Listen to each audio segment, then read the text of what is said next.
Nandito na ako sa ginawang kulungan ng pato. Ayan. Yari na yung bubong niya. Ayan.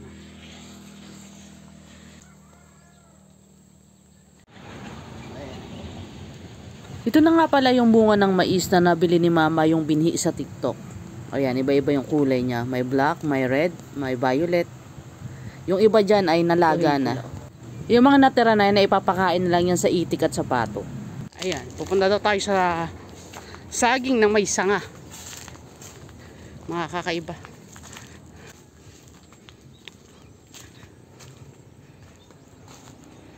Uy, yung saging oh. Nasaan ang sanga niya? Yan, yung bunga. Ayan ang dulo niyan, ayan oh, 'di ba? Oh, kuha.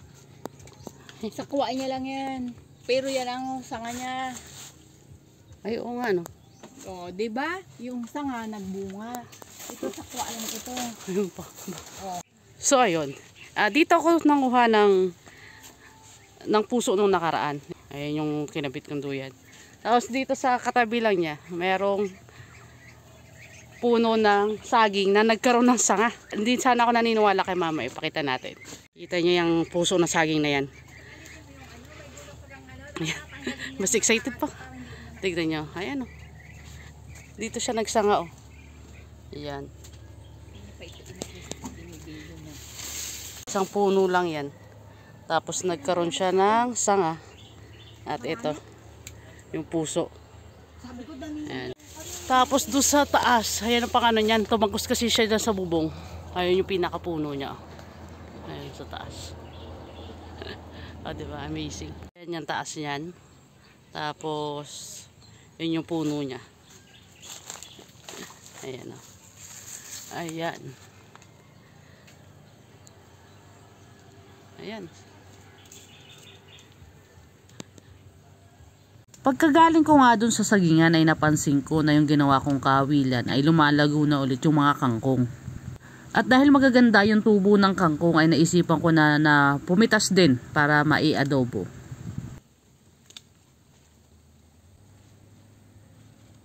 Ito na nga ang update do sa taniman ng gulay. Ayan na, nagamasa na yung taniman ng talong at sitaw at saka ng ampalaya.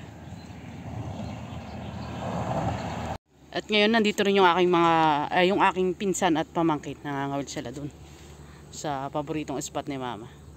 Maya maya mangangawil din ako.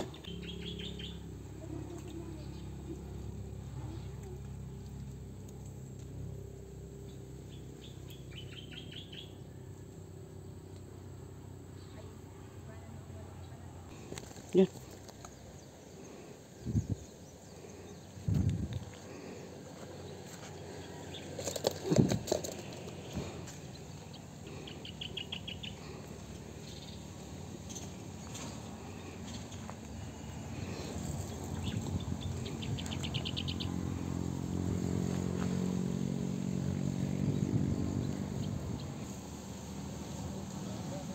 Cool ulit.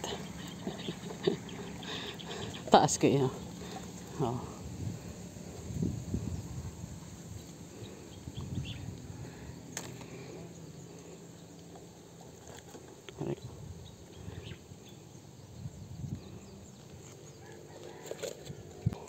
Sasagis natin.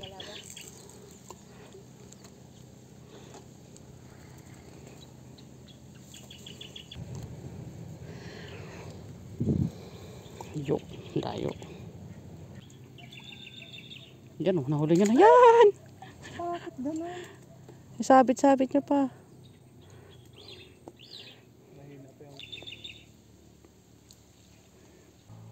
Yan. Yun, dalawa.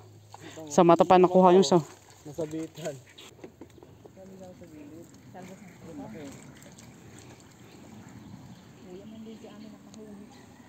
Hindi nga. Habang nangangawil nga kami dyan ay naalala ni mama na may sinalang daw siyang paksiw dun sa kalan. Eto, nagpaksiw si mama. Nasunog niya. Yan, kakakawil eh. Para sa aso na lang yan at magluluto na lang ulit ako ng pangtanghalian namin. Ayan. Yan ang lunch namin ni mama. Pinaka mabilis na luto sa tilapia. Inihaw.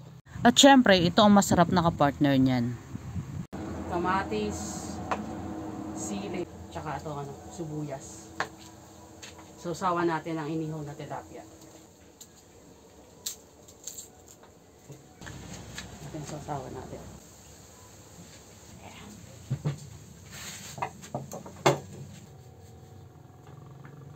Oh.